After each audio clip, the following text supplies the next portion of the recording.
Bonjour et bienvenue au podcast Au-delà des murs, le show qui a pour but d'inspirer la construction de bâtiments performants et écologiques. Je suis votre co-animateur Philippe. Et je suis votre co-animateur JS. Alors aujourd'hui, on reçoit Philippe Fortin de Hemp Engineering Carbon Zero, ou plus simplement HECO, comme dans H-E-C-O, Innovation Chanvre, spécialiste québécois en produits innovants de béton de chanvre destinés pour la construction et évidemment la rénovation. On jase donc du chanvre dans son ensemble, des enjeux de l'approvisionnement de la matière première, de l'homologation de nouveaux matériaux de construction, de ses applications concrètes actuelles et des grands avantages de l'utiliser, entre autres en termes de séquestration de carbone. Oui, séquestration, le carbone, c'est criminel. Et de ses propriétés hygroscopiques vraiment intéressantes. On va donc parler du mur parfait, encore une fois, mais version biosourcée. On parle évidemment d'innovation quand on aborde le chanvre en construction.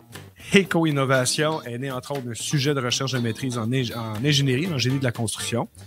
On va donc se gâter en discussion des aspects techniques du produit, de sa mise en place et dans l'industrialisation potentielle où en est la prochaine étape pour le démocratiser davantage et en faire un matériau d'adoption de masse dans le domaine de la construction. Alors, bonjour Philippe. Merci d'être avec nous aujourd'hui. Comment ça va? Bonjour à vous deux. Merci de cette invitation à votre plateforme Au-delà des murs. Ça va très bien. Excellent, excellent. Donc, on va partir de la base, là, éco-innovation, d'où c'est venu. Raconte-moi, pas ton histoire, mais votre histoire, parce que vous êtes deux, là. Tu es le seul aujourd'hui avec nous, mais tu es avec Maxime. Vous êtes partenaire là-dedans, vous avez parti cette entreprise-là. Donc, on t'écoute. Oui, parfait. Merci beaucoup. Donc, effectivement, on est deux dans l'entreprise, deux cofondateurs, originairement amis de longue date. Donc, moi, Philippe Fortin et Maxime Saint-Pierre, on est deux gradués en génie de la construction à l'ETS depuis décembre 2019. Donc, on s'est rencontrés, ça fait quand même assez longtemps, là, on s'est rencontrés lors d'un échange étudiant en Belgique. Donc, on remonte à 2017 où on a commencé à se forger d'amitié, on a fait des voyages ensemble et on s'est rendu compte à quel point, dans nos échanges, dans nos cours à l'étranger, l'aspect innovant ou l'aspect de construction durable qui était enseigné ailleurs, ce qu'on n'avait pas au Québec, au Canada. Donc, ce qui s'est passé, c'est aux alentours de 2019, on parle de mai 2019, Maxime Saint-Pierre avait participé à la certification de design de bâtiments écologiques par Solutionera et Solutionera ont présenté le béton de chanvre comme étant un matériau fort prometteur pour l'avenir des bâtiments écologiques en Amérique du Nord ou en général. Donc, ce qui s'est passé, c'est qu'en mai 2019, Maxime m'a présenté le produit, m'a présenté l'idée qu'on pourrait éventuellement le promouvoir, trouver une manière de le rendre plus accessible. Et c'est par les rencontres des artisans dans ce temps-là qui offraient le matériau de béton de chanvre qu'on s'est rendu compte qu'il y avait des défis d'approvisionnement, mais également des défis technologiques au niveau de la formulation du matériau en tant que tel. Donc, on s'est rendu compte... donc, c'est ça, en fait, l'idée. Puis, ce qui nous a vraiment intéressé par le produit, c'est une solution concrète à décarboner le bâtiment. Donc, le but, c'était de trouver un matériau avec un haut potentiel de puits de carbone pour séquestrer le plus de carbone possible dans le bâtiment. Donc, c'était un peu ça l'idée. Et on s'est rendu compte qu'en Europe, c'était un produit qui prenait énormément de popularité. Et donc, on s'est rendu compte que pourquoi, en fait, ici en Amérique du Nord, on tarde et pourquoi qu'il n'est pas aussi accessible que ça, étant donné qu'il y a énormément de bienfaits et une performance inégalée qu'on va discuter également aujourd'hui. Donc, on a décidé de créer l'entreprise justement pour se spécialiser dans ce matériau-là. Ben vas-y donc, pourquoi il n'est pas plus populaire que ça ici, alors que dans les Europes, il l'est? En fait, en Europe, surtout en France, ils ont une production de chanvre quand même nettement supérieure à la moyenne mondiale. C'est les plus grands producteurs de chanvre technique. Donc, il y a aussi l'Asie qui produit du chanvre. Mais au niveau technique, ce qu'on peut en faire, textile, produits de construction, donc les valorisations du chanvre, c'est les Français. Ils ont vraiment énormément d'hectares de chanvre cultivés. Et donc, ils ont innové énormément de produits à base de chanvre, dont le matériau, le béton de chanvre. Et c'est par la littérature scientifique qu'on s'est rendu compte. Initialement, je reviens un peu dans l'histoire, initialement, c'était des maîtres maçons qui ont utilisé la matière de chanvre pour en faire un matériau de construction. Et ce qui s'est passé, c'est qu'ils se sont rendus compte que ça donnait un bâtiment super confortable pour l'usager, avec un comportement très unique, on pourrait dire. Et donc, ce qui s'est passé, c'est que les scientifiques se sont intéressés à c'est quoi les aspects techniques qui viennent en ligne de compte. Et c'est une technologie qu'on appelle bottom-up, donc qui est partie du chantier vers le milieu scientifique, où que les scientifiques ont découvert les performances, les prouesses d'un tel matériau dans l'enveloppe. Donc, les Français ont initié le tout. Et donc, en lisant la littérature scientifique, on reconnaît qu'il y a beaucoup de bienfaits à utiliser un tel matériau. Au Québec, malheureusement, le chanvre est cultivé uniquement pour la graine. Donc, le chanvre a plusieurs débouchés, on pourrait dire. Et donc, le cultivar de fibres n'est pas omniprésent au Québec. Donc, en ce moment, la fibre n'est pas valorisée. Puis, pour valoriser la fibre, il faut avoir une usine de transformation, de première transformation, qui vient récolter, en fait, qui vient prendre la fibre initiale et qui vient la défibrer pour en faire différents produits valorisables. Fait que si je comprends bien, là, dans le fond, tu fais pousser du chanvre. Okay? T'as une partie qui est la fibre. Fais-nous un petit crash course là, de la feuille de la pousse de chanvre à plusieurs subdivisions, puis quels matériaux vont dans quoi? Juste pour mentionner le chanvre, pourquoi c'est aussi intéressant, c'est pour, avant de rentrer dans les détails de la plante, c'est justement pour résoudre le problème de la séquestration de carbone. Donc, on s'est rendu compte avec des études que 1 hectare de chanvre est autant, sinon plus performant qu'un hectare de forêt pour séquestrer du carbone. La grande unique différence entre les deux, c'est l'accès à la biomasse. Le chanvre, c'est une plante annuelle qui est cultivée en champ, comme du blé d'Inde, soya, et qu'on doit cultiver à chaque année. Et donc, on peut bénéficier de cette biomasse annuellement.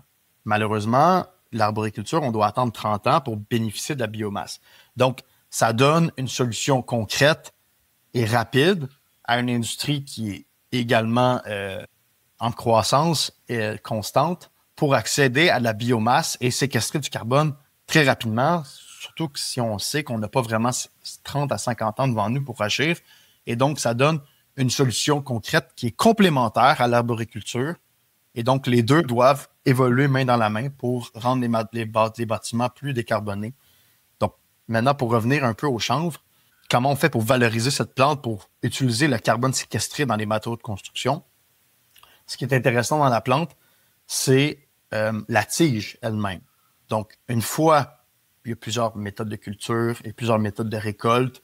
On peut utiliser un cultivar. Quand je dis cultivar, c'est une sous-branche du chanvre. Quand je dis chanvre, c'est comme si je disais chêne ou comme si je disais érable. Il y a plusieurs sortes d'érables. Donc, les cultivars, c'est une sorte de chanvre. Tu as des cultivars qui font plus de fibres. Ça veut dire qu'ils font plus une tige plus massive. Tu en as d'autres qui font plus de graines. Donc là, ça va être pour la valorisation dans le marché de l'alimentation et de la fleur pour le marché médical parce que c'est hautement important en CBD. Donc, on peut en faire des médicaments grâce au CBD, des antidépresseurs, des relaxants musculaires pour les sportifs. Ce qu'il faut comprendre, c'est qu'on a mentionné industriel au mot chanvre. Donc, le chanvre, il faut dire chanvre industriel. Pourquoi? Parce qu'il n'y a aucune valeur récréative au chanvre. Donc, c'est pour ça qu'il faut dissocier le chanvre du cannabis de la branche marijuana, qui est la branche récréative, ce qu'on retrouve habituellement chez SQDC, par exemple. Donc, c'est des sous-branches du cannabis qui ont une haute teneur en THC, ça peut aller à 30%. Le chanvre, lui, c'est la branche industrielle du cannabis qui a moins de 0,3% de THC. Donc, on est vraiment dans un cadre plus hautement CBD et plus des molécules qui vont être dans le cadre médical et non pas dans un cadre récréatif. On va tuer l'éléphant dans la pièce tout de suite. Là. Fait que là, le chanvre qu'on parle, là, le cultivar, ça se fume pas. Là. Non, exactement. C'est pas pour fumer, c'est plus pour valoriser en d'innombrables produits industriels. Donc, on parle de la cosmétique, on parle de médical, on parle alimentation, et là, maintenant, on parle de construction. Donc, ça répond à la problématique de l'empreinte carbone des bâtiments qu'il faut régler d'ici 2050. Et où je voulais en venir avec ça, c'est la plante elle-même. Donc, la plante, ce qui est intéressant en construction, c'est la tige, comme je l'expliquais. Et là, j'ai pas vraiment d'image pour vous le montrer, mais il faut s'imaginer que la tige, elle a deux composantes. On parle de l'écorce de la tige, ce qu'on appelle la filasse, qui est en fait des cheveux. Si on la défaisait, ça serait nécessairement des cheveux de chanvre, qui est utilisé dans le textile, donc pour faire des vêtements, et également pour valoriser dans la laine de chanvre, qui est un matériau de construction qui est accessible au Canada. Donc, si vous ne le savez pas, c'est un matériau accessible au Canada actuellement. Donc, on prend cette filasse, qui est les cheveux, et on vient l'introduire dans une nappeuse à une température d'à peu près 90 degrés Celsius, peut-être un peu moins, avec un liant à base de polyester qui vient lier les cheveux de chanvre ensemble et ce qui nous donne un matelas, donc en natte de laine de chanvre, qui est compressible et qui peut être installé entre les montants de bois originairement dans les murs extérieurs pour isoler les bâtiments. Donc, c'est une des valorisations possibles pour la filasse. Une fois qu'on vient à trouver le marché pour la filasse ou le cheveu de chanvre, on vient à avoir un sous-produit, donc un déchet, on pourrait dire, de cette industrie-là, qui est le copeau de chanvre, ou le mot technique, c'est la chènevotte. C'est le mot technique du produit. Donc, la chènevotte de chanvre ou l'ana de chanvre, c'est également un autre mot. En anglais, on dit hurd, hemp hurd. Ce qu'il faut comprendre, c'est chanvre en anglais, c'est hemp. Ou sinon, on peut. Donc, il y a plein d'autres termes nécessairement qu'on peut utiliser. Donc, dans le processus de première transformation, on est dans un contexte de défibrage. Donc, le but, c'est d'aller retirer mécaniquement l'écorce de la tige et de la concasser pour justement être capable de la défaire, ce qui en résulte des copeaux de chanvre. Donc, la chènevotte, ça ressemble à des copeaux de bois qui sont à peu près 5 mm de large par 20 mm de long. Donc, ça nous fait des copeaux. Ces copeaux-là, ils n'ont pas nécessairement de valorisation initiale, autre que pour la litière d'animaux. Donc, c'est une matière qui est hautement hydrophile. Donc, autrement dit, elle cherche l'eau, c'est une éponge. Et donc, c'est ultra intéressant pour l'utilisation comme litière pour absorber ce que vous pouvez vous en douter. Donc c'est utilisé pour ça présentement. Mais la valorisation que les Français ont pu trouver, c'est de l'utiliser comme agrégat pour un matériau de construction, ce qu'on appelle le béton de chanvre. Donc, on n'a plus besoin de sable ni de gravier. On utilise l'agrégat de chanvre, donc le copeau, comme remplacement. Et donc c'est ça. Donc, en fait, l'idée, c'est la valorisation seconde et on vient vraiment à pouvoir séquestrer la plus grande partie du carbone qui a été absorbé par la plante par photosynthèse. On parle de 60% de la masse de la tige qui est représentée par la chènevotte ou l'intérieur de cette plante-là. Qui était autrement pas utilisé. Là. La chènevotte, c'est un produit qui était délaissé. Là. C'est un déchet. C'est un déchet de l'industrie du textile de chanvre et les autres produits à base de fibres de chanvre, si je pourrais dire. Puis les Français se sont rendus compte qu'il y avait beaucoup de bienfaits dans la construction pour en faire des matériaux de construction. Ça, quand on va rentrer dans le cadre un peu plus technique de performance, je pourrais vous l'aborder. Donc, là, on en fait un matériau qu'on appelle le béton de chanvre. Si on peut rentrer un peu plus dans c'est quoi le béton de chanvre, je pense que ça pourrait être intéressant de le mentionner.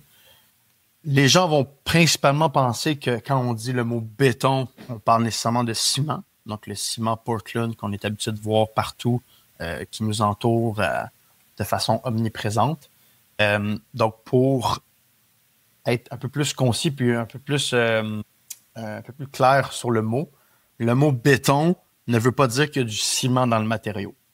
Donc, quand on dit, si on voudrait être plus précis, on doit dire béton de ciment. C'est important de le mentionner. Donc, le mot béton, dans la forme générique, c'est un liant avec un agrégat, quel qu'il soit. Donc, ça pourrait être un béton d'argile. On va même dire un béton bitumineux pour dire l'asphalte. Il n'y a pas nécessairement de ciment dans ces matériaux-là. C'est seulement un mot générique que l'industrie du béton de ciment s'est approprié. C'est un abus de langage, là, finalement. Là. C'est un abus de langage. Puis nous, ce qu'on utilise comme liant, c'est pas du ciment, justement, c'est de la chaux. Donc, de la chaux, c'est produit à base de pierre calcaire. Puis c'est complètement un autre procédé que la production de ciment. Donc, c'est beaucoup moins énergivore en énergie. Je me trompe-tu ou la France a beaucoup de chaux? En fait, la chaux vient de la pierre calcaire. Puis la pierre calcaire, c'est une des ressources naturelles les plus abondantes sur la Terre. Donc, on trouve de la pierre calcaire partout. Donc, de la chaux en tant que telle, on en trouve partout. Fait qu'on pourrait en faire ici au Québec. Tu as dit tantôt que le chanvre se cultive au Canada. Est-ce qu'il se cultive au Québec? Est-ce qu'il pourrait se cultiver aussi? Actuellement, le chanvre se cultive au Québec, mais pour l'industrie de la graine, donc pour l'alimentation. Juste parce qu'il y a une demande. Mais s'il y avait plus de demande au niveau du chanvre, au niveau de la fibre, ça se ferait. On pourrait le faire quand même. Là. On a le climat pour ça, pas d'enjeu. Là. Effectivement, actuellement, ce qui est valorisé, c'est uniquement la graine. Donc, les agriculteurs n'ont pas bénéficient pas d'une valorisation de la tige actuellement. Pourquoi? Parce que pour valoriser la tige, il faut une usine de première transformation. Donc, il faut récolter la tige, l'amener à l'usine, la défibrer mécaniquement et après valoriser les sous-produits. Tant qu'il n'y a pas ça sur place, malheureusement, les agriculteurs ne trouveront jamais la valorisation. C'est quoi l'enjeu? Pourquoi il n'y a pas quelqu'un qui a dit « Hey, go, moi, je me lance, je fais de l'usine que tu passes. » Tu les coûts exorbitants? Ça a l'air d'être plus un processus mécanique relativement simple. Pourquoi c'est pas plus répandu?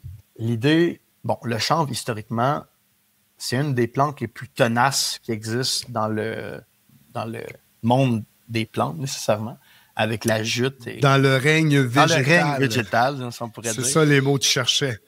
C'est très technique au niveau de juste le cultiver. C'est des équipements qui sont des fois difficiles à adapter à la plante parce que, comme j'expliquais, la fibre, elle est bien... La filasse, l'écorce, elle est bien scellée là, au travers de sa tige. Donc, d'aller couper ça affecte normalement les lames. Puis par la suite, il y a un procédé, ce qu'on appelle un rouissage au champ. Ce que ça veut dire, c'est qu'une fois qu'elle est coupée, elle est laissée au champ et les micro-organismes commencent à attaquer un peu la tige, ce qui fait en sorte que la filasse, donc l'écorce, est en mesure de se détacher tranquillement de l'intérieur, donc du bois, donc du copeau de chanvre nécessairement ou de la chènevotte. Et donc, par la suite, une fois à l'usine, c'est plus facile de venir mécaniquement l'arracher pour valoriser la filasse et valoriser le copeau. Donc, essentiellement, on fait prédigérer la filasse, pas la filasse, en fait, la tige dehors, dans les micro-organismes. Exactement. Ça te prend des bonnes lames au carbone, j'imagine. Mais à date, il n'y a rien de trop sorcier. Là. Je comprends qu'il y a de l'effort à mettre. Là. En fait, les machineries brisent. Si tu n'as pas les bonnes machineries, des fois, ça peut briser quand même souvent ou ça vient tourner au travers des... Comme le gazon dans le Weed Eater quand tu as pas une grosse botte. Là. Donc, après ça, ça donne des complications. Donc, il y a des agriculteurs qui ne veulent pas se lancer là-dedans pour cette raison-là. Mais les Français, ils ont accès à des machines qui ont été spécialement conçues pour ça. Ils sont bons, les Français, quand même. Hein? Ils n'ont pas eu le choix de s'adapter avec la réalité de la plante. Où je voulais en venir par rapport à ça, c'est que, historiquement, même au Québec, il y avait une usine de défibrage qui était située à Lavaltrie, qui s'appelait Agrofibre dans le temps. Et donc, cette usine récoltait le chanvre, en fait, achetait le chanvre des agriculteurs et valorisait la matière. Le problème, c'est la défibreur utilisé, il brisait souvent, Il y avait beaucoup d'ingénierie, de réparation à faire et la demande en chaîne vote, donc la demande en copeaux et en fibres n'était pas soutenue. Donc, ça ne remplissait pas leur demande à court terme et donc malheureusement, ils ont dû fermer en 2015. Donc, puis depuis 2015, il n'y a pas eu d'autres organismes ou compagnies qui se sont lancés là-dedans. Mais aujourd'hui, on voit un début, je dirais, d'intérêt. Donc, je ne vais pas dire les noms, mais tu as une compagnie Bas-Saint-Laurent qui s'intéresse à ça, qui veulent offrir éventuellement dans la prochaine année ou dans les années du copeau de chanvre. Et également un autre organisme plus proche de Val-des-Sources où qui s'est produit la laine de chanvre. Donc, ils veulent vendre leurs fibres à également Naturefib pour produire la laine de chanvre plus locale. Mais eux autres aussi sont vraiment dans l'étape de vouloir mettre sur pied une usine de défibrage. Donc, l'idée, ça devrait avoir lieu sûrement, je l'espère, d'ici 2 ans, où qu'on pourrait utiliser le chanvre québécois pour la construction au Québec. On va différencier bientôt la laine de chanvre du béton de chanvre parce qu'il y a une distinction à faire. Mais avant, juste finaliser en fait ma question par rapport à l'industrialisation de tout ça. Là, t'expliquer, on peut le faire pousser. Il y a déjà un type de chanvre qui est déjà promu par l'industrie agroalimentaire pour les graines de chanvre. Il y a déjà une usine à la Valtrie qui a tenté de valoriser en fait la tige de chanvre, mais par manque un mélange de techniques d'ingénierie pour faire tenir les équipements à long terme et par manque aussi de demande. Évidemment, quand tu arrives avec une innovation qui est trop précoce, tu n'as pas d'adoption. Un peu comme l'iPad, là, c'est pas Apple qui a inventé l'iPad, là, c'était sorti il y a 10-15 ans avant, mais le marché n'était pas prêt. Maintenant, pour faire des matelas ou, là, on va en parler, le béton de chanvre, j'imagine que ça prend aussi une autre industrie, pas industrie, mais une autre place industrielle en réalité pour pouvoir transformer ce que la compagnie de la Valtrie faisait, en fait, comme matière secondaire, on va dire, mais c'est quoi l'autre étape que ça prend, là, ici? Il y a où le gap de marché, là? Donc, effectivement, il manque l'usine de transformation pour la première transformation du chanvre, ce qui devrait s'en venir éventuellement, mais l'idée, c'est qu'il y a quand même un défi technique dans le produit final. Donc, on peut décortiquer, on peut défibrer du chanvre puis réussir à avoir un produit de sortie qui est bien, mais des fois, il n'est pas assez bien pour l'industrie qui veut le valoriser en produit de construction. Donc, je m'explique. J'ai déjà reçu des sacs de chanvre où que je voyais des sacs de copeaux de chanvre, que je voyais encore la fleur à l'intérieur ou des branches qui n'ont jamais été décortiquées correctement. Donc, c'est sûr que dans un malaxeur, ça vient à se prendre avec les pannes, c'est compliqué. Puis après ça, tu veux pas nécessairement mettre ça dans un produit qui devrait être constant. Parce qu'en construction, ce qu'on a comme défi, c'est de faire, surtout dans le monde végétal, c'est de faire un produit qui est constant. Puis ça, c'est un critère très primordial pour l'industrie de la construction, surtout pour l'homologation de produits. On veut que le produit soit tout le temps le même, qui sort de l'usine. Ça nous donne une assurabilité que la qualité et les specs techniques sont les mêmes. Donc, c'est tout dans cette essence-là. Où je voulais en venir, c'est exemple la laine de chanvre, qui est un matelas de chanvre qui est produit au Québec par Nafibre. Ils font encore importer le chanvre de France. Donc, la fibre d'Aphilas, elle vient de France. Pourquoi? Parce qu'ils ont un enjeu technique au niveau de la poussière. Ils ne peuvent pas avoir une fibre qui est haute en poussière, parce que s'il y a trop de poussière dans leur nappeuse ou à un certain degré Celsius, il y a un risque d'incendie qui vient avec ça. Et donc, ça occasionne des bris et ça occasionne des arrêts. Et donc, c'est pas nécessairement bon. Donc, le problème avec la fibre de chanvre qui venait du Québec, ils l'ont essayé, mais malheureusement, elle était trop poussiéreuse. Donc, ça occasionnait des incendies. Et donc, c'est des risques de faille de l'usine. Donc, ils veulent pas se lancer là-dedans. Donc, il y a quand même un aspect, une fois la première transformation faite, il faut que la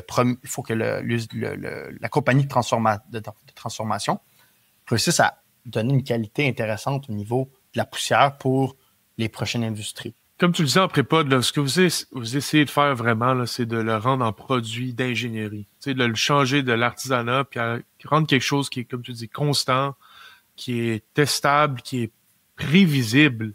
Tu sais. Puis c'est ce qui manque. Là.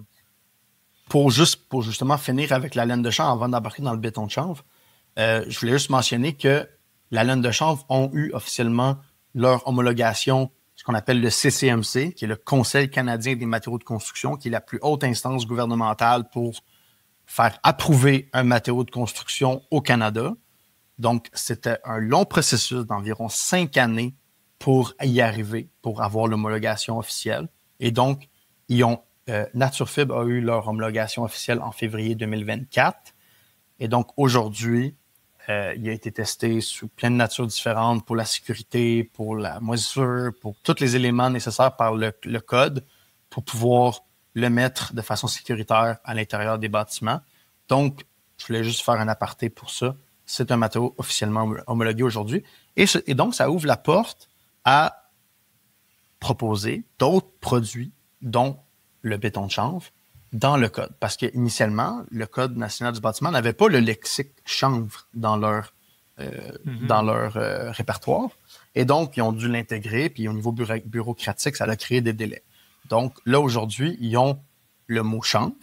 Donc, ils sont capables... Donc, la case à cocher donc, la case à dans cocher. la liste officielle. Exactement. On a besoin des cases. Donc, aujourd'hui, un autre produit de chanvre serait plus facile de l'intégrer dans le code de construction. Donc, ce qui reste maintenant, c'est le béton de chanvre. Donc, on avait la laine de chanvre, ça c'est fait, c'est classé, il est rendu dans la construction aujourd'hui. Ce qui reste maintenant, c'est le copeau de chanvre pour en faire du béton de chanvre qui est non reconnu actuellement au Canada comme matériau de construction. Toi, tu en as fait un sujet de maîtrise. Ouais. Qu'est-ce qui stimule la résistance à l'homologation du chanvre? Il est où l'innovation actuelle en 2024 là, par rapport à ça pour le rendre homologué comme la laine de chanvre? Oui. Ben, j'ai peut-être pas mentionné mon parcours, effectivement. Là, j'ai été très succinct juste avec l'entreprise. Effectivement, une fois qu'on a fondé l'entreprise, 1 an plus tard, suivant l'idée, donc on a fondé l'entreprise Eco Innovation en mai 2020. Et ce qui s'est passé, c'est qu'on s'est rendu compte qu'il y avait des problématiques au niveau de l'approvisionnement en chanvre, mais également de l'approvisionnement du liant pour faire le béton de chanvre. Donc, originairement, c'est un liant qui a été conçu en Europe avec des matériaux naturels accessibles par un gisement uniquement en Europe. Donc, en Amérique du Nord, on n'a pas accès aux matériaux qu'utilisent les Européens pour faire le béton de chanvre. Donc, le matériau qu'on n'a pas actuellement ici, c'est la chaux hydraulique. Donc, quand je vous ai parlé de chaux, c'est de la pierre calcaire. Mais la seule différence, c'est que chez eux, en Europe, ils ont des gisements qui ont énormément de contamination argile. Bon, c'est un aspect technique chimique, mais le jour que tu viens mettre de l'argile avec de la pierre calcaire dans un four, tu es capable d'aller chercher une imitation de ce que le ciment fait initialement. Et donc, ça lui donne une réaction hydraulique. Donc, en présence d'eau, une fois qu'il est hydraté, il vient à réagir et donc faire des liens chimiques nécessaires pour la liaison des particules. J'aimerais préciser le mot hydraulique que tu parles parce que moi, en mécanique, j'entends hydraulique de l'huile et des machineries hydrauliques. Là, mais dans le cadre technique, allons-y vraiment technique. Là, ouais. Qu'est-ce que tu entends par hydraulique dans le processus chimique activé en four, j'imagine? Ouais. Exemple qu'on prend du ciment Portland qu'on achète à la quincaillerie. On y ajoute de l'eau et donc il y a une prise. Ça veut dire qu'il y a un durcissement de la matière et donc ce qu'on appelle une prise à l'eau. On peut dire une prise à l'eau. Puis le jour qu'on dit une prise à l'eau, jargon technique, c'est hydraulique. Ça veut dire qu'on a juste besoin d'eau pour créer cette prise ou ce durcissement nécessaire. La chaux pure, qui est de la pierre calcaire qui est abondamment accessible sur la planète, qui n'est pas nécessairement contaminée à l'argile, ça nous donne de la chaux, qui est en fait une poudre blanche. Et cet élément-là a un processus de cure, un processus de prise différente que le ciment. Donc, quand je viens à prendre de la pierre calcaire, je la mets dans un four à 900 degrés Celsius pendant 2 heures, j'en récolte une poudre blanche. Donc, c'est quoi le processus qui se passe là-dedans? C'est en fait la pierre calcaire, c'est du calcaire qui a été fusionné avec du CO2. Donc, il y a du CO2 dans la pierre calcaire. Donc, le jargon chimique, ou c'est l'acronyme chimique, c'est CaCO3, donc du calcium avec une molécule de CO2. Le jour que je viens de mettre à 900 degrés Celsius dans un four, le CO2 séquestré dans la pierre est émis dans l'atmosphère. Donc, elle sort de la pierre calcaire, ce qui en résulte une poudre blanche. Cette poudre blanche-là, on appelle ça de la chaux. Puis cette poudre blanche-là, elle est instable. Autrement dit, elle veut réagir avec son environnement, elle veut réagir avec principalement l'eau. Donc, ce qui se passe, c'est que quand je la réhydrate avec de l'eau, j'y permets de faire une réaction, ce qu'on appelle une prise à l'air. Donc, contrairement au ciment, une prise à l'eau, la chaux, c'est une prise à l'air. Donc, exothermique, c'est ça? Isothermique?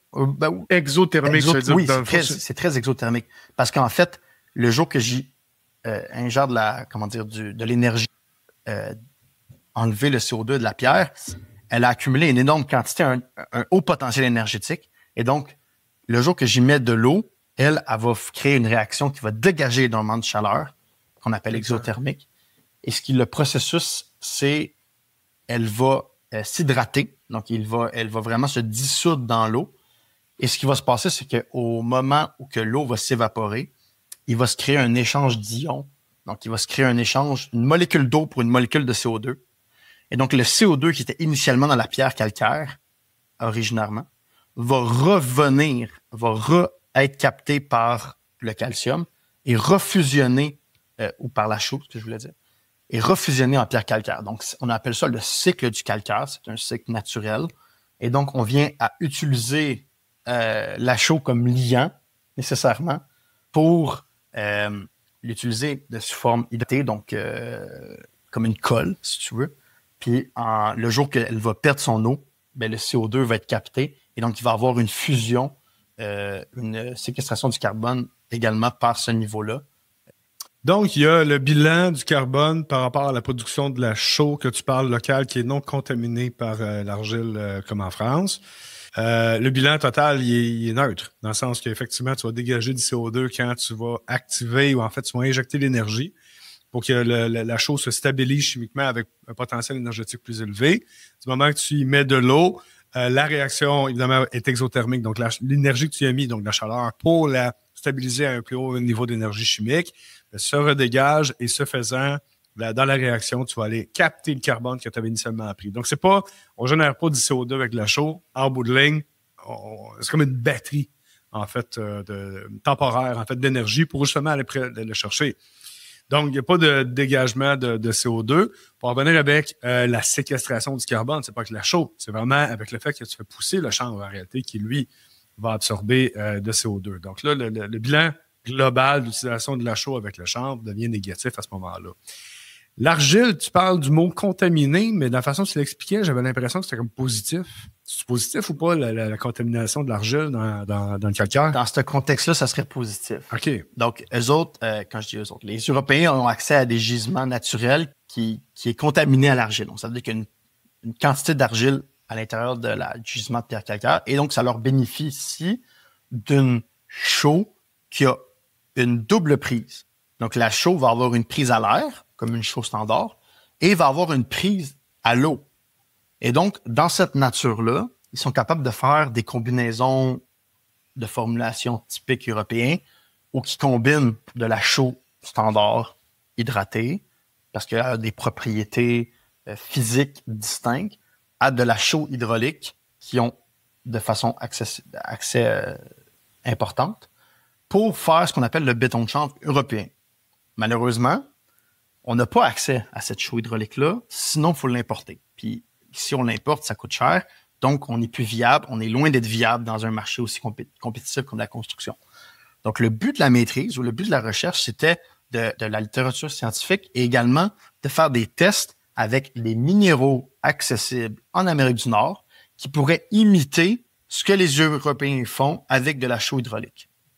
Donc, l'idée, c'est d'aller un peu dans la chimie de ces réactions-là et donc de trouver des ressources qui sont accessibles en Amérique du Nord, qui sont également viables.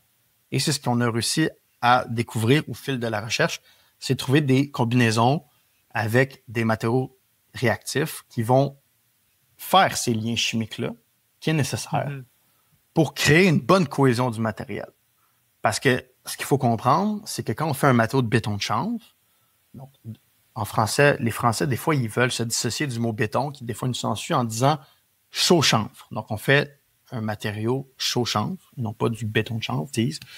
Ce qu'il faut comprendre, c'est que, étant donné que c'est une prise à l'air, ben, il y a principalement la prise qui va se faire en surface du matériel, mais à l'intérieur du matériel, ce qui va se passer, c'est que la chaux, le liant nécessaire, n'a pas accès à l'air pour faire sa réaction. Donc, l'eau va s'évacuer tranquillement et malheureusement, ça va rester en poudre à l'intérieur. Et donc, la cohésion interne, elle est déficiente. Donc, ça limite son utilisation dans un domaine ingénierie pour en faire d'innombrables matériaux de construction intéressants, préfinis, qui peuvent être découpés, qui peuvent être utilisés dans n'importe quelle utilisation possible. Et donc, c'est un peu l'utilité ou le défi qu'on s'est donné, c'est de se dissocier de l'artisanat.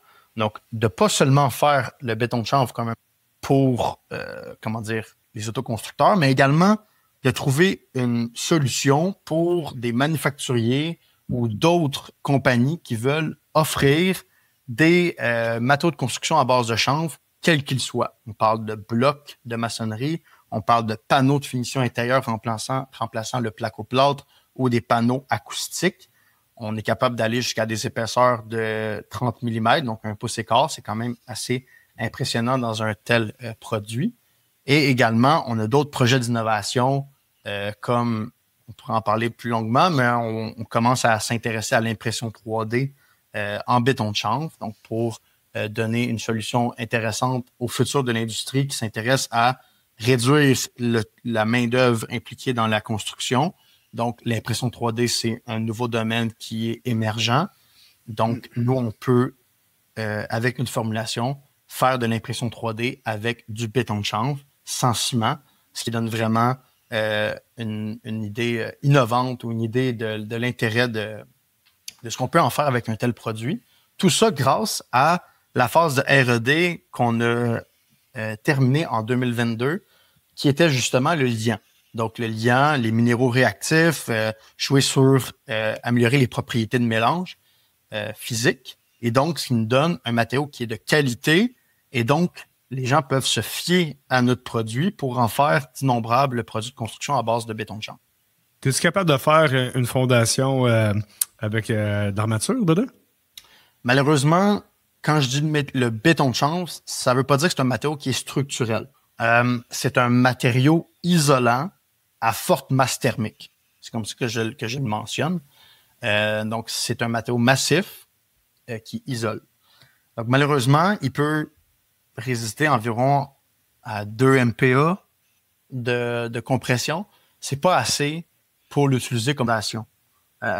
Puis, de toute façon, il faut pas le mettre en contact avec le sol parce que c'est pas nécessairement bon pour la durabilité du matériau. Donc, quand on vient à utiliser le béton de chanvre, on l'utilise soit du côté intérieur des fondations, ou bien on l'utilise hors sol, donc dans les murs hors sol, ou bien même les murs internes, les cloisons intérieures.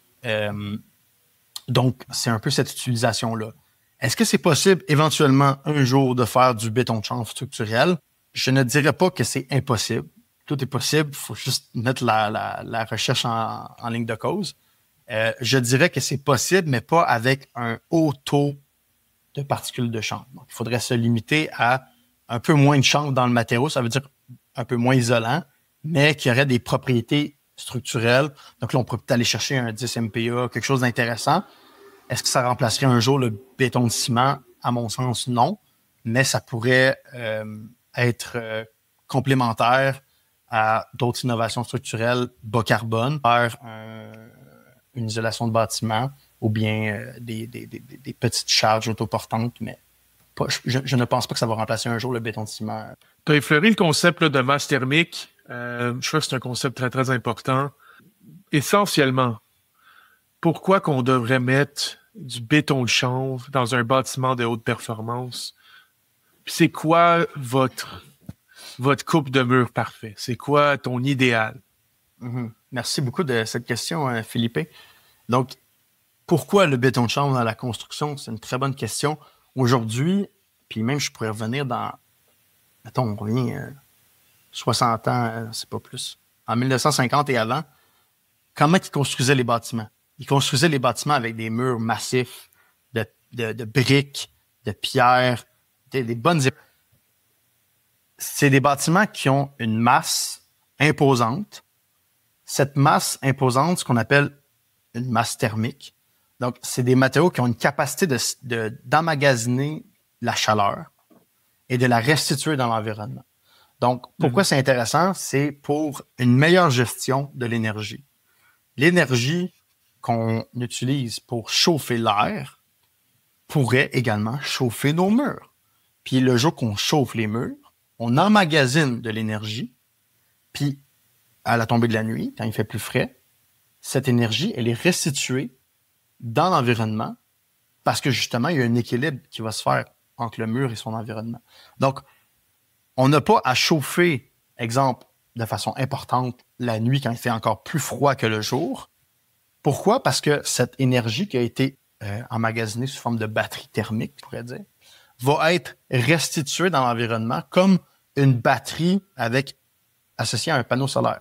On utilise le panneau solaire pour de l'énergie. Si on n'a pas de batterie, malheureusement, s'il n'y a plus de soleil, on n'a plus d'électricité. Donc, la batterie est là quand le soleil n'est plus là.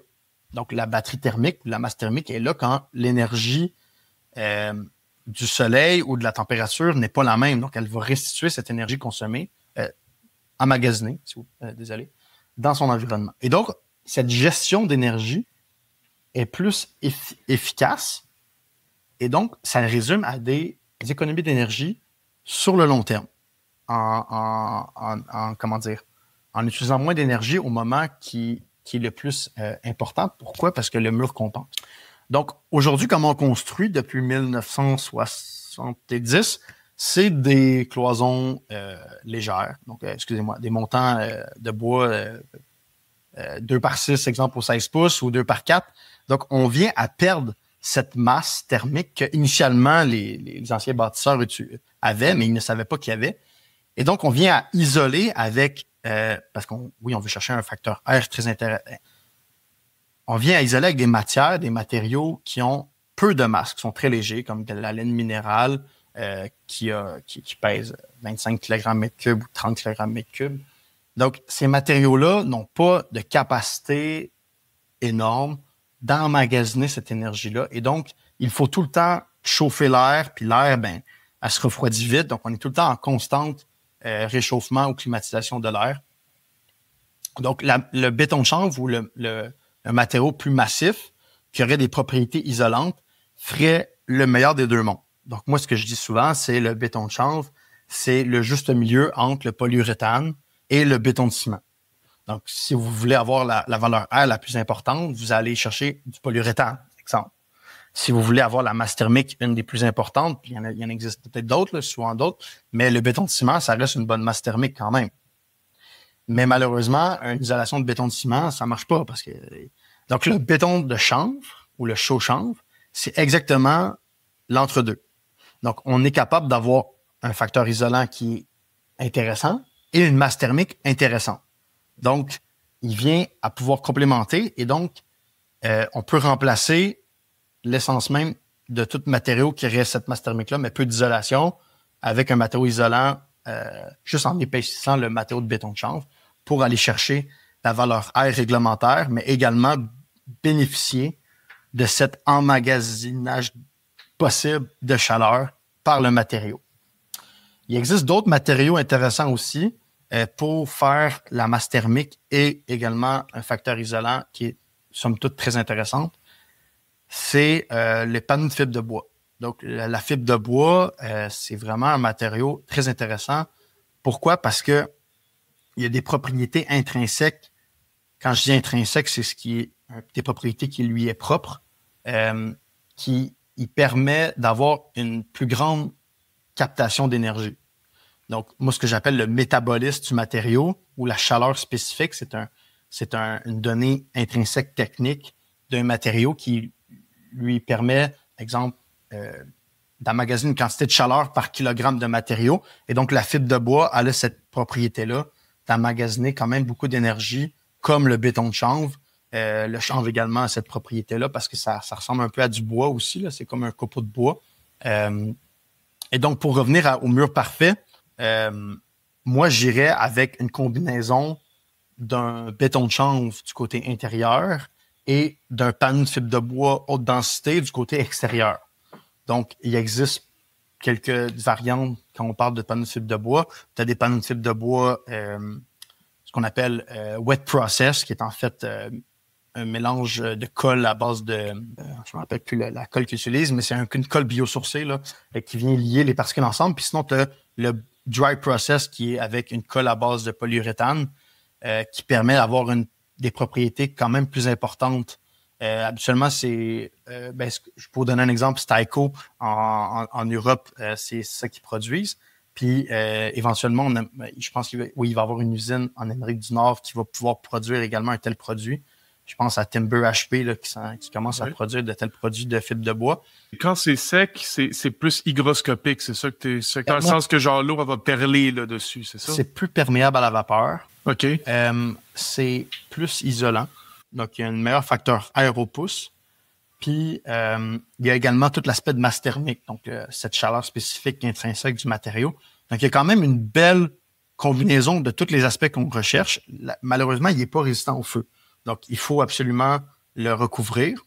Puis, il n'y a pas cet aspect-là. Une fois qu'on vient le recouvrir, il n'y a pas cet aspect-là des fois, on vient mettre un pare-vapeur aussi. Donc, on empêche le matériau de venir réguler l'humidité intérieure. La combinaison judicieuse avec du béton de chanvre permettrait d'avoir cette régulation-là interne de l'humidité. Ça, c'est quelque chose qu'on n'a pas vraiment parlé, mais la propriété hygroscopique du matériau de béton de chanvre lui permet d'avoir un impact positif sur l'humidité intérieure, valable autant l'hiver que l'été. Donc, quand il fait des chaleurs accablantes, on va jouer sur le facteur humidex à l'intérieur du bâtiment. Donc, des fois, Météo Média, ils disent qu'il fait 26 à l'extérieur, mais avec le facteur humidex, on ressent du 30. Mais ça, c'est l'impact de l'humidité. Donc, on joue sur ces facteurs-là qui engendrent un confort et donc un sentiment de « Ah, j'ai pas besoin de climatiser parce que je me sens beaucoup plus confortable. » Donc, la chaleur accablante fait en sorte qu'on climatise plus. Donc, dans une conception judicieuse avec des matériaux de ce style-là, qui ont cette capacité-là d'avoir une accumulation d'humidité importante comme le matériau de béton de chanvre, on n'a pas besoin de climatiser si on est judicieux au niveau des ouvertures de fenêtres, si on est judicieux au niveau de l'impact de l'éclairage, en fait, de la chaleur du soleil. Là. Donc, il faut quand même avoir un aspect un peu bioclimatique dans notre conception.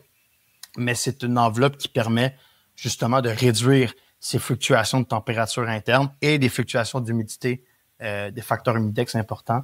Et donc, on vient vraiment à améliorer le confort de cette façon-là. La chaux qui est utilisée dans le matériau de béton de chanvre fait également un enrobage complet des particules. Et donc, cet enrobage donne une protection au feu qui est nettement intéressante et qui a le potentiel de remplacer les matériaux de résistance au feu conventionnels. Donc, de gyps, de ciment, de tous les matériaux qui sont inertes, qui sont habituellement aussi énergivores en énergie pour la production. C'est un matériau qui permet la résistance au feu. Donc, il pourrait être utilisé comme mur coupe-feu ou simplement pour remplacer le gyps. Donc, quand on vient faire du béton de chanvre, on n'a pas besoin de plaque au plâtre, nécessairement. Si on vient recouvrir, il faut recouvrir les montants de bois, là, nécessairement. Là. Il faut pouvoir coffrer le béton de chanvre avec un petit surplus intérieur qui va couvrir les montants de bois. Et de cette façon, on vient à protéger les montants de bois structurels contre le feu. Donc, dans le fond, là, as-tu besoin d'un frein vapeur quand tu utilises des panneaux de béton de chanvre à l'intérieur comme cloison, en fait? C'est une très bonne question. On rentre dans la technicalité des enveloppes. C'est un domaine que je trouve très passionnant. Comment fonctionne? Pourquoi on met un frein vapeur? Pourquoi on met un pare-vapeur dans l'enveloppe? On veut freiner l'avancement de l'humidité ou des particules de vapeur d'eau à l'intérieur de l'enveloppe du bâtiment, à l'intérieur de l'enceinte murale, pour justement éviter qu'il y ait une augmentation du facteur humidex ou de l'humidité relative et créer une condensation parce qu'il fait plus froid dans le mur, là, quand on est l'hiver, la température descend. Et donc, dès qu'il arrive en contact avec une surface froide, comme exemple un OSB extérieur, il va y avoir condensation. Puis s'il y a condensation, ben, des molécules d'eau, c'est vraiment quelque chose à éviter. Donc, la vapeur n'est pas trop grave, mais dès que ça se transforme en eau, c'est rendu un problème. Donc, quand on utilise du béton de chanvre, il y a plusieurs façons d'utiliser du béton de chanvre. On peut utiliser du béton de chanvre complet, ça veut dire qu'on remplace la totalité de l'enveloppe. On n'a plus besoin de plastique, on met juste du béton de chanvre. De cette façon-là, on n'a pas besoin de pare-vapeur. Pourquoi? Parce qu'en fait, l'humidité qui perle au travers du matériau, le jour qu'elle va se condenser, elle va se faire absorber par les particules de chanvre. Donc, en fait, elle va se situer à l'intérieur de la matière végétale et elle va se transiter et faire son chemin vers l'extérieur. Pourquoi? Parce que le matériau est complètement ouvert à la vapeur. Donc, il n'y a pas de restriction de l'humidité dans le matériau lui-même. Et donc, à ce moment-là, ben, l'humidité peut faire son chemin. Elle va condenser dans le matériau et par la suite, elle va sécher par l'extérieur. Il n'y aura pas de problème à ce niveau-là. Ce qu'il faut comprendre, c'est que le béton de chanvre a une capacité de saturation qui est très énorme. On parle d'à peu près 160% de son poids. Quand je dis son poids, c'est à peu près 330 kg mètre cube. Donc, ça a une capacité de saturation en eau énorme. Et donc, c'est pas pensable d'arriver à la saturation du produit avec de l'humidité dans l'air. Et donc, même s'il y a condensation, il va y avoir un assèchement éventuel, peut-être dans la saison d'été et pas la saison d'hiver, mais il va y avoir un assèchement éventuel de l'autre côté de l'enveloppe.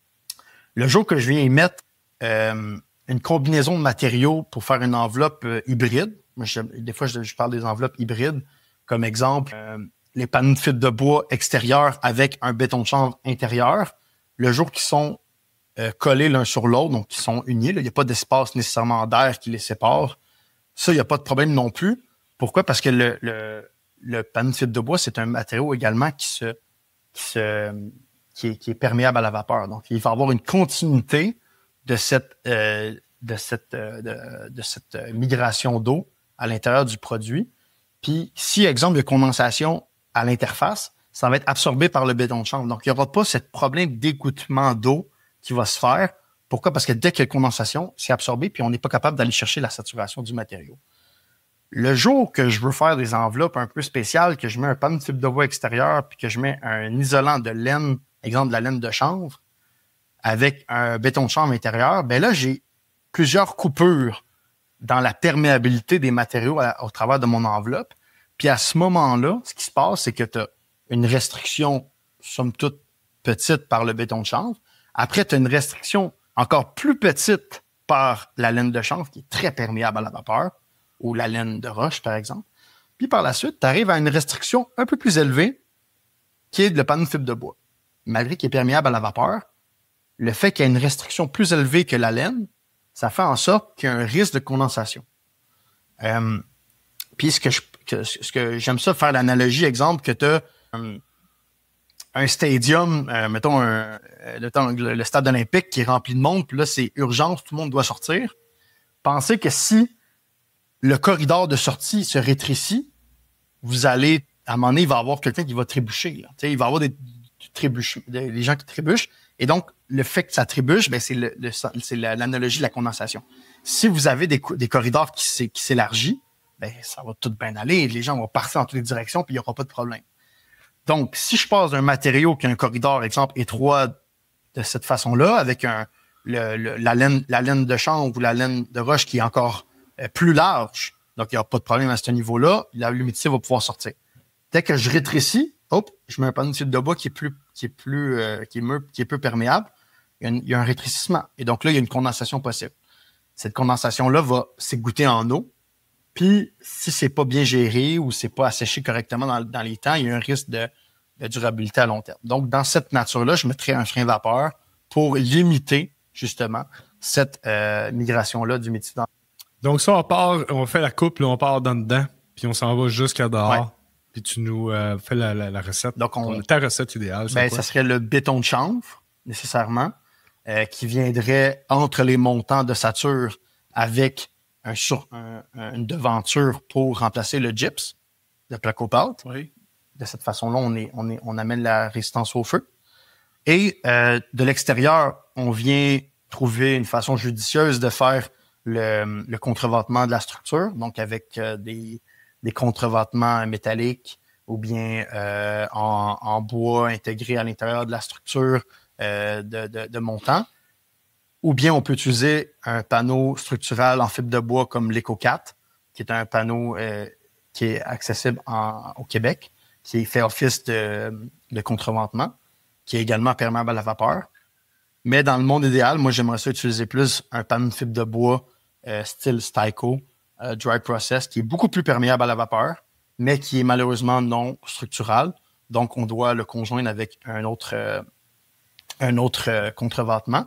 De cette nature-là, on vient à isoler par l'extérieur grâce au panneau de fibre de bois. Donc, on peut imiter, je te dirais, la formule un peu du mur parfait de cette façon-là, parce que le panneau de fibre de bois, exemple, Styco, Dry Process, ils peuvent aller en épaisseur de façon importante. On peut aller jusqu'à 8 pouces d'épaisseur. Donc, je peux te donner une idée. Oui, oui. Donc, on peut vraiment faire une isolation par l'extérieur, style mur parfait, très performante. Puis, le béton de chanvre, ce qui le différencie des autres matériaux, il y a une valeur R de R2 au pouce. Vous allez me dire que c'est pas beaucoup, mais c'est justement le juste milieu entre une masse thermique et une valeur R, parce qu'on peut pas avoir le meilleur des deux mondes. Donc, on vient l'intégrer entre les montants. Donc, le béton de chanvre viendrait entre les montants. Puis le fait qu'il y a une valeur R moindre, on reste en cohérence avec le système du mur parfait qui se veut d'être isolé totalement par l'extérieur et aucune isolation dans la cavité entre les montants. De cette nature-là, quand on fait du mur parfait aussi, des fois, on peut se mettre d'avoir un pare-vapeur. Pourquoi? Parce que le point de rosée va se faire dans l'isolant, puis après ça, ça va pouvoir sécher par l'extérieur. Le jour qu'on a des combinaisons de matériaux avec une isolation interne, ben à un moment donné, le point de rosée il se situe un peu avant le revêtement intermédiaire, donc on n'a pas le choix de mettre un frein vapeur. Donc, quand on utilise du béton de chanvre, ben on vient pas trop compromettre le ratio d'isolation entre intérieur et extérieur. Et donc, le point de rosée se situe encore dans l'isolation extérieure. Et même s'il se situe dans le béton de chanvre, comme je l'expliquais, il y a tellement un haut point de saturation qu'il n'y aura pas de défaillance à ce niveau-là. Plus que j'isole mon matériau de béton de chanvre avec une masse thermique, plus que j'augmente son potentiel énergétique d'accumulation de chaleur. Donc, ce qu'il faut comprendre, c'est que la quantité de chaleur emmagasinée par un matériau, elle est proportionnelle à sa température. Donc, si le matériau est plus du côté chaud, donc plus, mettons, une stabilisation de 19 degrés Celsius au lieu de 12, ben, il va emmagasiner plus de chaleur à 19. Et donc, cette quantité de chaleur-là va être restituée dans l'environnement qui va faire plus frais. Donc, de isoler une masse thermique par l'extérieur, donc d'ajouter un panneau de fibre de bois isolant par l'extérieur, va juste amplifier l'aspect d'accumulation d'énergie, contrairement à une isolation complète en béton de chanvre, exemple de 12 pouces pour avoir R24 réglementaire, que vous comprenez que si je fais du 20 degrés intérieur, moins 20 degrés extérieur, j'ai quand même une bonne partie de la moitié du matériau qui est à une température froide et l'autre partie à une température chaude. Si j'isole par l'extérieur, puis en même temps, je peux réduire en épaisseur de béton de chanvre, donc c'est un peu plus économique. Ben, même si je réduis en quantité de béton de chanvre, j'ai même une plus grande masse thermique parce que j'augmente la température du matériau, donc j'ai plus de chaleur emmagasinée grâce à l'isolation extérieure. Donc, ce serait la combinaison la plus judicieuse pour réduire en béton de chanvre, qui est un matériau un peu plus onéreux que les autres matériaux utilisés, et donc avoir tous les bienfaits du matériau béton de chanvre amplifiés grâce à un isolant qui est perméable à la vapeur écologique, comme le panneau de fibre de bois, ce qui me donnerait, à mon sens, l'évolution du mur parfait.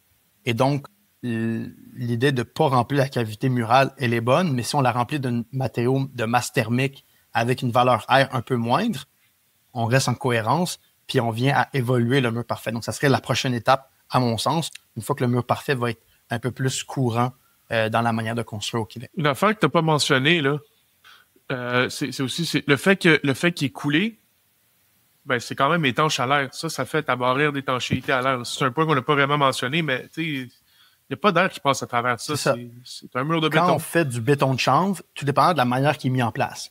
Donc, un mur de béton de chanvre qui est coffré manuellement, compacté par couche, ce qui peut se passer, c'est que l'intercouche, exemple, dans une reprise journalière, ben ça reste une faille. Puis cette faille-là, avec une différence de pression, il peut s'extirper de l'humidité, pas de l'humidité, de l'air, excusez-moi. Et donc, à ce niveau-là, ce qu'on recommande habituellement comme finition intérieure, c'est de venir faire un enduit à la chaux pour venir sceller le matériau du côté intérieur. Et de cette façon-là, on vient à rendre le matériau étanche. Ou bien, utiliser le bon vieux par intempérie ou par air du côté extérieur qui va venir faire le travail également. Parlons cash. T'es-tu game? Oui, vas-y. Ça coûte combien, ça, du béton de chanvre? Ou pas nécessairement là, exactement, là, mais c'est quoi les budgets? Mets un prix, là, mets un signe de dollar sur tout ça. Oui. Donc, nous, ce qu'on offre, c'est les matériaux seulement pour pouvoir faire du béton de chanvre. Donc, on parle de notre liant qu'on a en sachet. Donc, on a une poche de chaux, puis une poche de notre catalyseur, les minéraux que j'expliquais, qu'on mélange avec le chanvre pour créer cette bonne cohésion du matériel. Et on a les poches de chanvre également. Donc, c'est des poches individuelles. Tout vient en palette. Et nous, ce qu'on fait, c'est qu'on vient à la livraison, on vient vraiment l'acheminer chez le constructeur. Et sur place, il mélange les composantes de façon volumique. S'il y a un gros malaxeur, il peut y aller simplement avec les poches directement. Donc, on suit des proportions en volume au chantier avec la bonne quantité d'eau. Puis, on obtient une genre de pâte de béton de chanvre qui est un matériau qui a une apparence plus sec que hydraulique. Donc, à ce niveau-là, ben, il est mis en place et dans un coffrage. Si on parle de matériaux seulement, on détaille le béton de chanvre pour un mur à 12 pouces d'épaisseur. On le vend à 12,54 $ du pied carré, donc du pied cube, si tu veux, parce qu'habituellement, c'est 12 pouces d'épaisseur, un mur de béton de chanvre conventionnel. Donc, 12,54 $ en juin 2024. On va le mentionner parce que des fois, le prix du marché avec le chanvre, des fois, ça varie un peu. Ça, c'est parce qu'on s'approvisionne actuellement dans l'Ouest canadien. Donc, notre chanvre vient de l'Alberta ou du Manitoba. C'est là qu'ils produisent le chanvre de façon importante. Et ils ont également des cultivars qui font de la fibre. Donc, ils ont l'usine de défibrage également en Alberta. Donc, ça commence à naître au Canada. Donc, le fait qu'on doit acheminer ça ici au Québec, ça nous amène des surcoûts. Et donc, c'est un prix qui va tendre à descendre, on l'espère, si le chanvre vient du Québec. Là, ça, c'est les prix du matériau seulement. Ensuite, tu as quand même la mise en place. Malheureusement, étant donné qu'on n'a pas une technologie fiable, accessible de mise en place pour le béton de chanvre, permettre à un entrepreneur de vouloir le mettre en place autrement que par une formule un peu artisanale, ce qui est un peu dommage. Donc, moi, ce que j'aimerais, en fait, éventuellement, c'est de travailler avec des entrepreneurs qui veulent innover dans ce domaine-là, puis travailler avec des technologies de mise en place, exemple pneumatique, qui viendraient à un peu comme imiter un peu ce qu'il fait avec le béton de ciment actuel. Donc, au lieu de pomper le matériau, on vient avec une soufflerie le déplacer jusqu'à l'étape du coffrage. La mise en place, c'est comme la personne avec le vibrateur qui vient en arrière. Et donc, on vient à monter des murs de cette façon-là.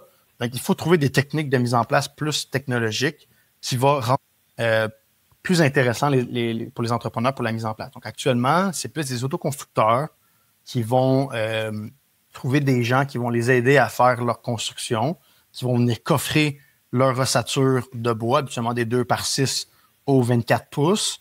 Étant donné que le béton de chanvre vient rigidifier toute la structure, on peut aller au 24 pouces ou des 2x4 au 16 pouces. Et donc, on vient vraiment coffrer plus large que le montant de chaque côté pour couvrir les ponts thermiques. Et on remplit en couches de 4 à 6 pouces de béton de chanvre qu'on vient compacter manuellement et ainsi de suite. On monte la jusqu'en haut complètement. On fait vraiment le mur au complet. Donc, c'est la façon de faire. Donc, c'est 12,54 pour répondre à ta question. Puis ça, après ça, ben, c'est la mise en place qui doit être innovée pour rendre ça plus viable. Fait que le challenge en ce moment technique, c'est vraiment l'acheminement dans le coffrage, dans le fond. Des technologies de mise en place, effectivement. Puis pourquoi c'est un challenge? Parce que moi, dans ma tête, je le vois comme un genre de béton juste plus grumeux. Là. Je sais pas si je le vois bien dans ma tête. Là. Ben, j'aimerais ça te dire que c'est une consistance comme le béton de ciment, mais malheureusement, c'est pas un matériau qui s'écoule. Donc, actuellement, ce n'est pas un matériau pompable. Donc, je ne peux pas le mettre dans une pompe à béton actuellement. Ça serait une phase de R&D en soi, là, d'aller chercher, de changer les propriétés du matériau pour le rendre pompable.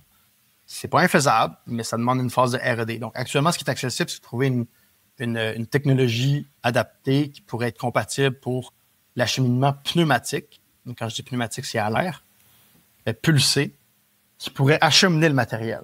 Puis ensuite de ça, ben, une compaction, soit avec une petite compresse, presse hydraulique manuelle ou bien vraiment à main directement.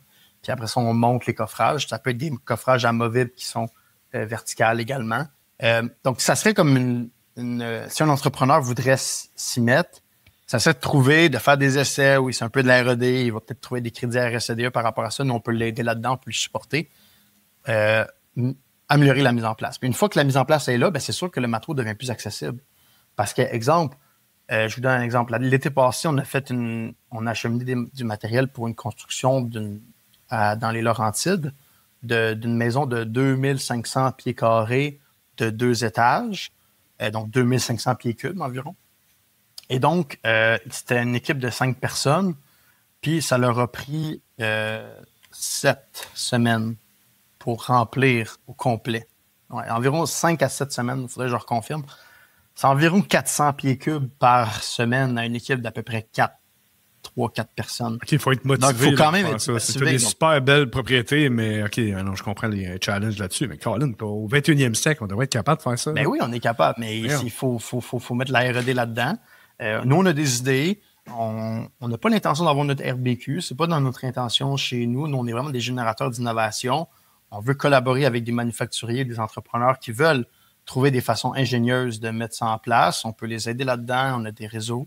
Donc, on est là pour accélérer la transition avec ce matériau-là, puis l'approvisionnement. Donc, on est capable de leur fournir des matériaux de qualité fiables qui n'auront pas de problème après, qui n'auront pas de plein de clients par la suite.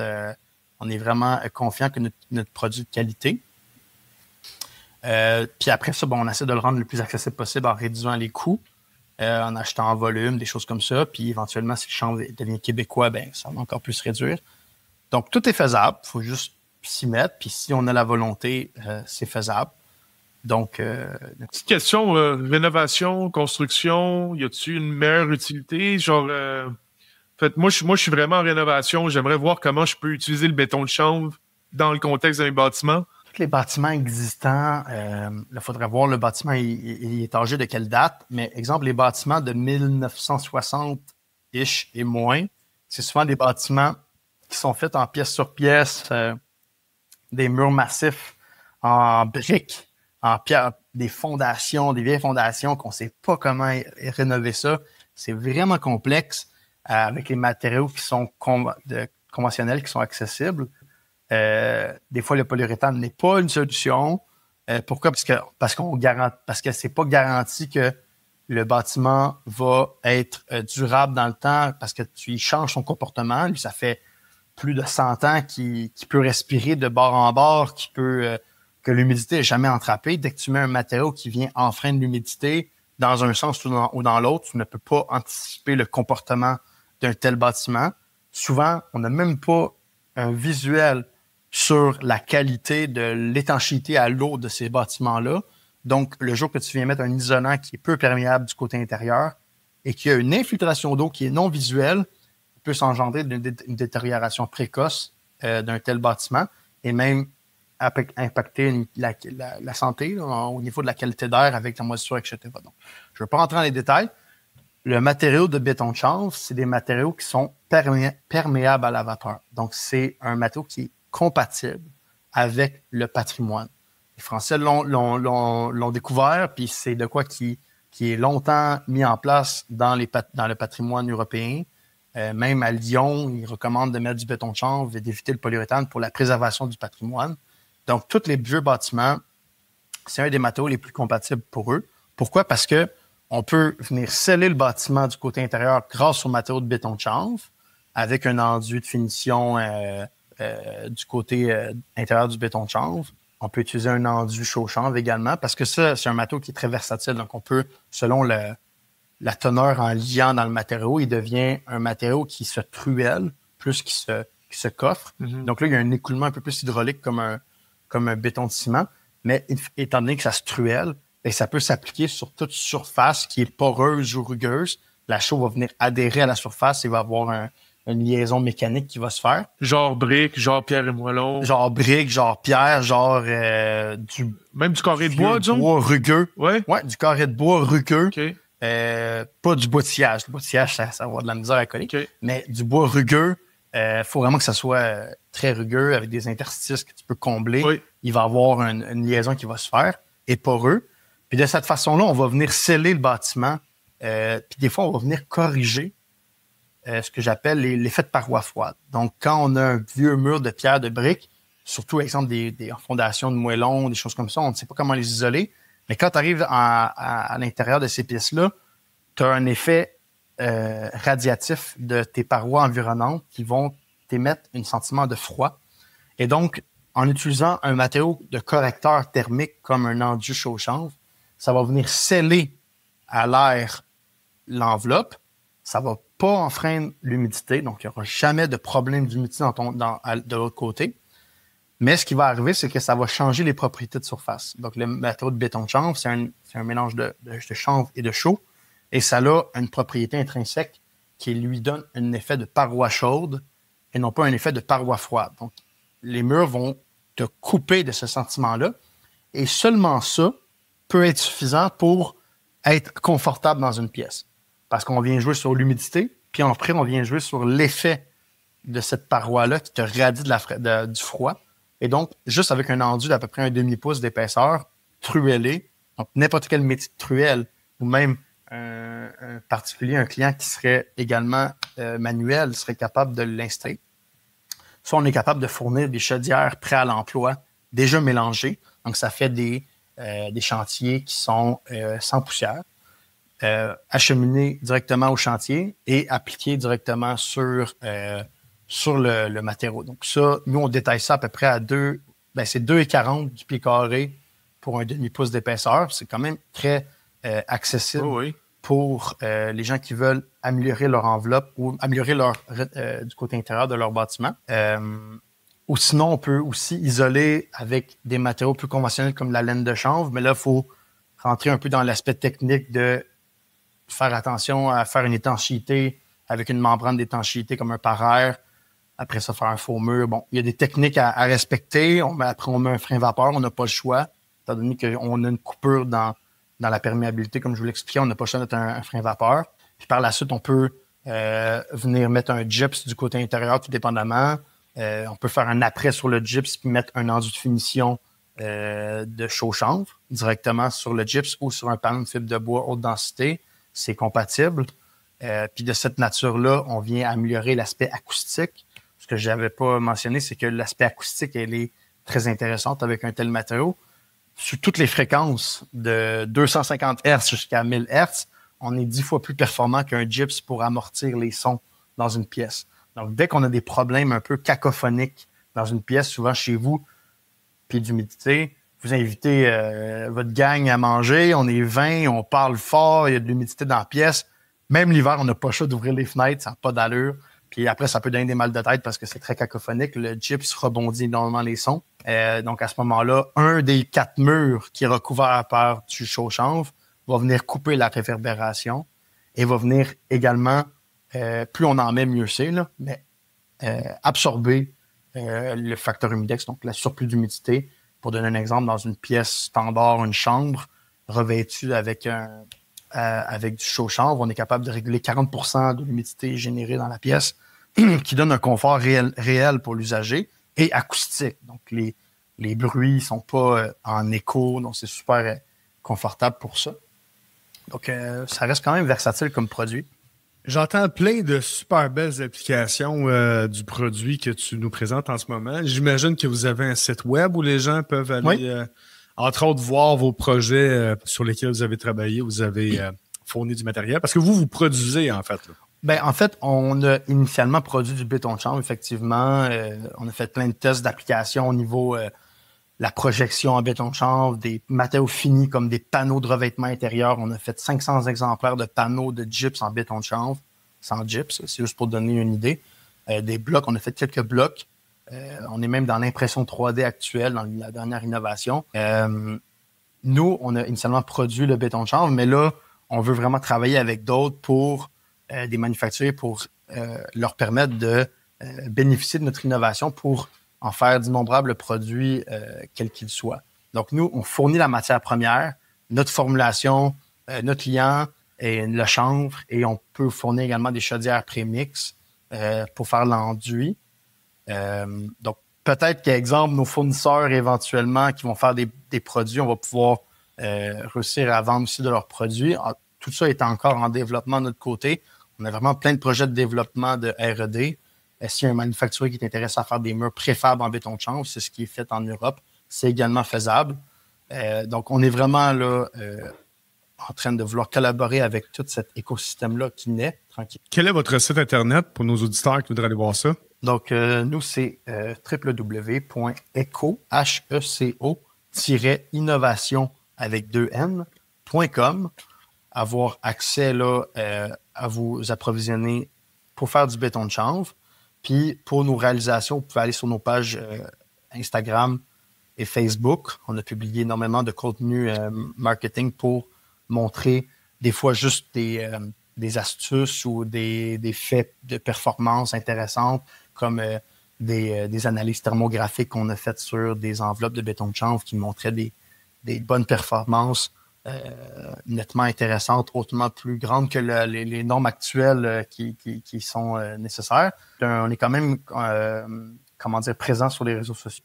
Oui, j'ai vu des beaux projets. Le fini, en fait, du chanvre donne quelque chose de vraiment intéressant. Ça, on n'en a pas parlé, mais c'est esthétique. On a glissé rapidement sur l'acoustique. Là, c'est quand même important. C'est un aspect qu'on omet de temps en temps. Effectivement, Philippe, c'est vraiment esthétique là aussi. Là, c'est un style. Mais on est loin du cliché hippie, là. Avec ce genre d'affaires. Non, vraiment c'est pas. Là. C'est un matériau d'avenir, sincèrement. Depuis des années, ça a tout le temps été artisanal. Nous, on veut un peu se déclasser de tout ça.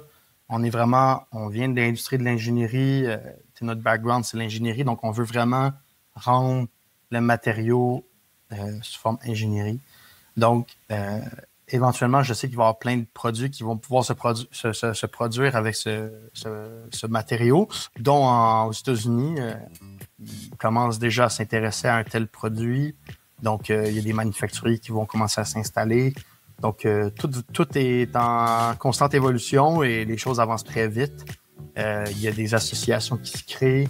Donc, il y a vraiment, dès qu'on s'intéresse aux matériaux de béton de chanvre, on rentre dans une sorte de communauté mondiale. Des fois, vous pouvez vous amuser, là, mais je dirais pas tous les pays, là, mais énormément de pays ont comme au moins un représentant qui essaie de mettre le béton de chanvre dans leur économie au niveau national. Sachez que c'est un matériau qui est compatible à toute latitude, donc ça soit un environnement qui est humide, un environnement chaud comme en Afrique ou en Australie. Il est compatible à un environnement froid comme chez nous à cause de sa masse thermique est compatible. Donc c'est un matériau qui est polyvalent, qui peut être répandu mondialement et même en Australie, c'est rendu un matériau qui est largement accessible et en Europe bien sûr. Donc, c'est super intéressant pour ça. Oui, totalement conquis par tout ce que tu nous as présenté. Je sens qu'il y a encore vraiment beaucoup d'autres choses à discuter autour du béton de chanvre. Je pense que c'est juste un début. Vous avez passé à travers différents jalons entrepreneuriaux et d'innovation. Vous êtes rendu à 3 ans et demi à peu près d'existence de ce que j'ai pu compter dans ton historique. Félicitations pour ça. D'après moi, vous avez un brillant avenir. Et donc, on invite nos auditeurs à aller visiter vos pages Facebook, Instagram ou sur votre site web directement. Merci beaucoup d'avoir été avec nous, Philippe. Vraiment, vraiment, vraiment très instructif comme podcast aujourd'hui. Alors, on te remercie. Ça fait plaisir. Puis j'aimerais ça aussi dire que j'offre des conférences. Donc, si vous avez des groupes d'étudiants ou peu importe, si vous voulez que je vienne donner une conférence sur le produit, ça va me faire plaisir.